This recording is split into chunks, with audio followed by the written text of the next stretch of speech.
kula wacan wanaagsan daawadayaal waxaad ku soo dhawaataan wararkii warbixinadii ugu dambeeyay ee Soomaaliya oo idin haya Bahda TV qodobada aad daawan doontaan waxa ka mid noqonaya baarlamaanka Soomaaliya oo barita damacsan muddo kordhin 2 sano ah iyo qaar ka mid ah xildhibaanada oo arintaasi walaac ka muujiyay xildhibaanadii laga joojiyay kulamada soo aadan ee baarlamaanka oo shaaciyay in 2 arin oo xasaasi ah ay sameyn doonaan iyaga oo labadaasi arin ku sheegay in fadhiyada soo socda ay xoog ku xaadiri doonaan isla markaana ay dooran doonaan guddoon cusub qodobada sidoo kale aan idin hayo waxa ka mid noqonaya gudoomiye Mursal oo fashiliyay qorshaha filla Soomaaliya ee muddo kordhinta isaga oo fariin la wadaagay qaar ka mid ah xildhibaanada ku dhow iyaga oo sii faafiyay sirtaasi uu u dhiibay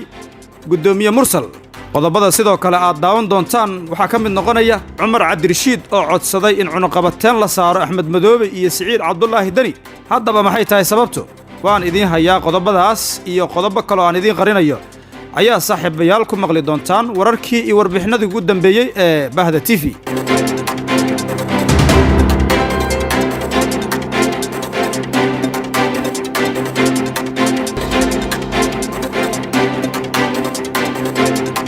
waa hagaag daawadayaal isku soo noqod wanaagsan ayaan idin leeyahay haddii aan ku bilaabo xildhibaanada golaha shacabka baarlamaanka Soomaaliya ayaa maalinta berito waxa ay yeelan doonaan kulan xasaasi ah kadib xiisad shalay ka dhalatay kulan ay mudanayaasha golaha shacabka isugu yimaadeen kaasi oo ugu dambeyntii lagu kala dareeray xildhibaanada ayaa maanta waxa loo diray fariin sheegaysa in maalinta berito uu goluhu leeyahay kulan xasaasi ah iyadoo ajandaha kulankaasi lagu sheegay saameynta COVID-19 iyo u qaadista xubnaha guddiga madaxa bannaan ee xuduudaha fariinta uu guddoonka u kala diray mudanayaasha golaha shacabka ayaa waxaa ka dhashay walaac xoogan waxaana soo baxaya dareen ku aadan kulankaasi waxaana xildhibaanadu ay hoosta ka xariiqeen in kulanka bari uu ku hoos duugan yahay waxay ugu yeeleen muddo kordhin 2 sano ah kulankan ayaa waxaa ka maqnaan doona xildhibaanada mucaaradka kuwaasi oo xalay gudoomiye Mursal ka joojiyay ka qaybgalka 5 kulan oo soo aadan kadib markii uu ku eedeeyay isor istaagid ay ku sameeyeen qabsoomida kulankii shalay baaqday kulankii shalay ee golaha shacabka ayaa waxaa ka dhashay sabaxan iyo buuq hor leh kadib markii xildhibaanada mucaaradka ah ay muujiyeen tuhun la xiriira in muddo kordhin loo sameynayo madaxweynaha waqtigiisa u dhamaaday ee filada iska joogo iyo sidoo kale baarlamaanka waqtigooda uu dhamaaday xildhibaanadaas ayaa sheegay in hoolka golaha dibadiisa la keenay ciidamo dharcad ah oo ka tirsan NISA balse xildhibaano kale ayaa rumaysan in kulanka uu ahaa mid caadi oo u dhici lahaa sidii loo qorsheeyay lagana doodi lahaa ajandaha ku qornaa warqadda ee ku saabsan COVID-19 warqad ka soo baxday xafiiska gudoomiyaha golaha shacabka Maxamed Mursal Sheekh Cabdiraxmaan oo nuqul ka mid ah soo gaaray Bahda TV ayaa muujinaya in gudoomiyuhu saxiixay in ilaa iyo 15 xildhibaan oo ka tirsan golaha shacabka aysan ka qayb gali karin kulamada soo aadan golaha shacabka magacyada xildhibaanada laga mamnuucay ka qaybgalka kulamadaas ayaa la dhigay albaabka laga soo galo filla Soomaaliya sida aan xogta ku helnay talaabadan xasaasiga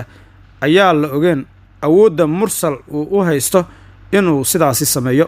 si kastaba kulankan uu shaaciyay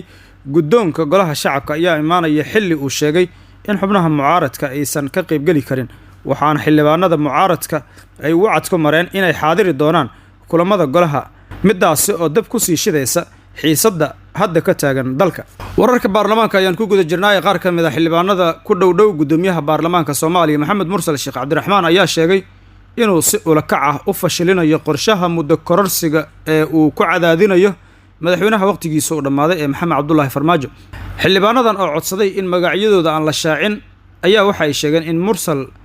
si qorshaha uu u fashiliyo uu doonayo in wax kasta uu markaasi sameeyo xildhibaanadaas ayaa waxa ay sheegeen in gudoomiyaha uu faahfaahiyo xogta muddo kororsiga oo gudaha baarlamaanka iyo dibaddaba laga dareemay si arintaasi u keento cadaadis la saaro Farmaajo isla markaana la baajiyo xogta ah in uu jiro muddo kororsi uu doonayo madaxweynaha Soomaaliya ee waqtigiisa u dhamaaday Maxamed Cabdullaahi Farmaajo xildhibaan Mahad Maxamed Salaad ayaa qoraal uu shalay Facebook ku soo daabacay waxa uu ku sheegay in Mursal xildhibaano u tagay u sheegay 3 arin oo kala ah heshiiskii 17 September inuu fashilmay muddo kordhin in uu u sameynayo baarlamaanka iyo Farmaajo ciidamada xarunta golaha shacabka la keenay inuu isagu dalbaday lana soo badin doono ayuu sii sheegay xildhibaan mahad maxamed salaad. xildhibaanada ku dhowdhow mursal ayaa sheegay in xogtan si ku talagal ah uu u faafiyey gudoomiyaha baarlamaanka si qorshaha muddo kordhinta uu u fashilmo. wixii shalay ka dhacay baarlamaanka oo buuq iyo foodo ahaa ayaa keeni kara xaalad kacsan oo aad looga dareemo gudaha dalka iyo dibadda, iyadoo buuqaasina uu gaaray sida hadda la sheegay beesha caalamka oo horseedi kara cadaadis caalami ah oo lagu joojinayo muddo kororsiga. xubnaha aan la hadalnay ayaa sheegay in gudoomiye mursal uusan madaxweyne farmaajo ka diidi karin qorshaha muddo kororsiga, isagoo og halista ku gadaaman uuna ka cabsanayo in xilkiisa xataa uu waayo oo markaas lagu furo mowjado u muuqda inay yihiin muushin. sidoo kalena uu iska ilaalinayo in uu qaato qaraar ku soo laaban kara oo xaaladda dalka halis gelin kara, taasina ay sababtay in uu shaaciyo xogtii qorsooneed ee muddo kororsiga. si kastaba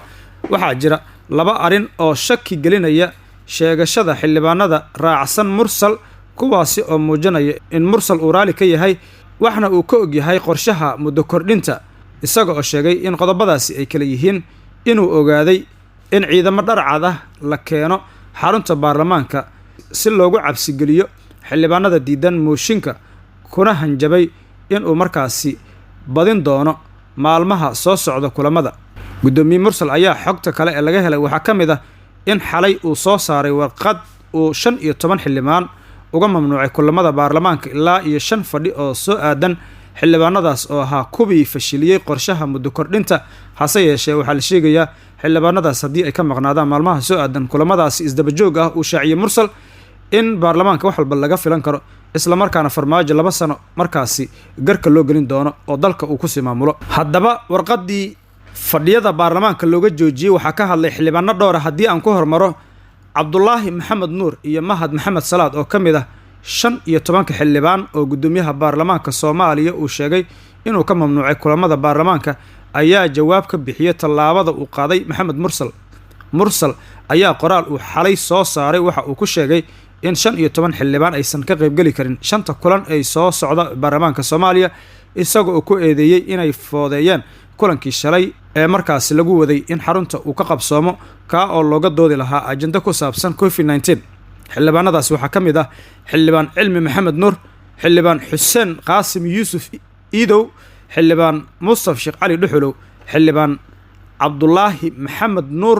waxaa sidoo kale liiskaasi ka soo muuqday xildhibaan mahad maxamed salaad oo markaasi inta badan aad uga soo horjeeda siyaasadda dowladda. wasiirkii hore ee amniga ayaa ka mid ah dadka laga joojiyey baarlamaanka cabdirasaaq cumar maxamed. waxaa sidoo kale ka mid ah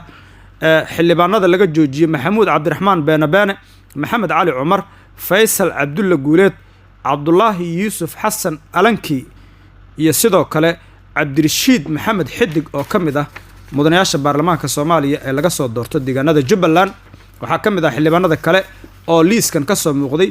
jibriil cabdirashiid xaaji,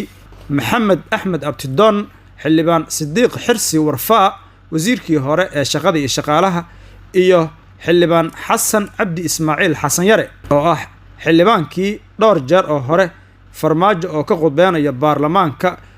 ku furay mowjado markaasi u muuqday inuu kaga soo horjeedo siyaasadda iyo sidoo kale hadaljeedintiisa. wararka baarlamaanka ayaan ku guda jirnaayee xildhibaan cabdirashiid maxamed xidig oo ka mid ah xildhibaanada laga mamnuucay kulamada soo aadan ee golaha shacabka kadib warqad ka soo baxday guddoonka golaha shacabka ayaa si adag uga hadlay arrintaasi.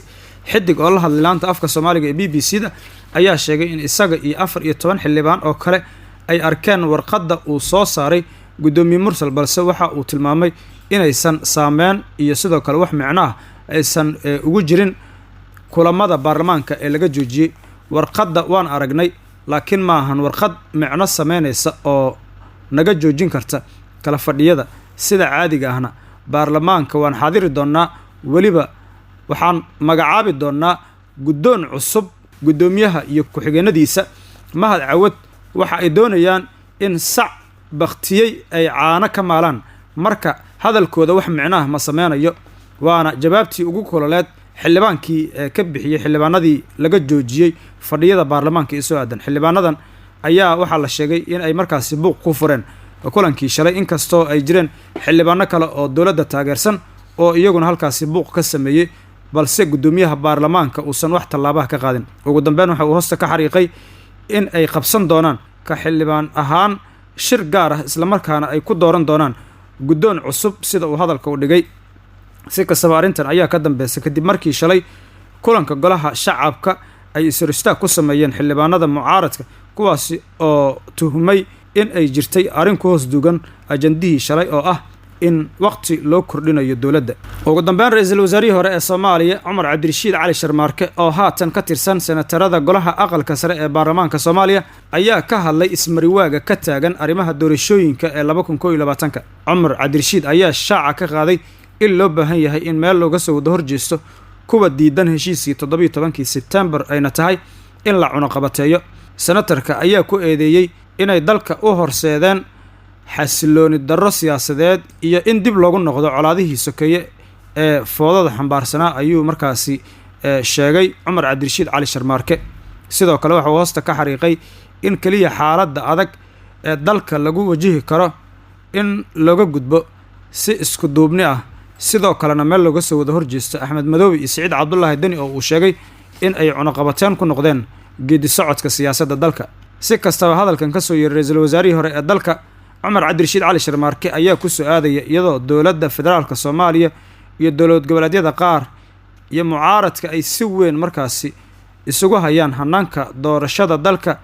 iyo sida looga gudbi karo xaaladda kala guurka ah waxaa magaalada Muqdisho maalintii labaad ka socda kulan u gaar ah madaxda maamul goboleedyada ka oo la sheegay in looga hadlayo arrimaha siyaasadda iyo doorashooyinka kulankan oo shalay soo bilowday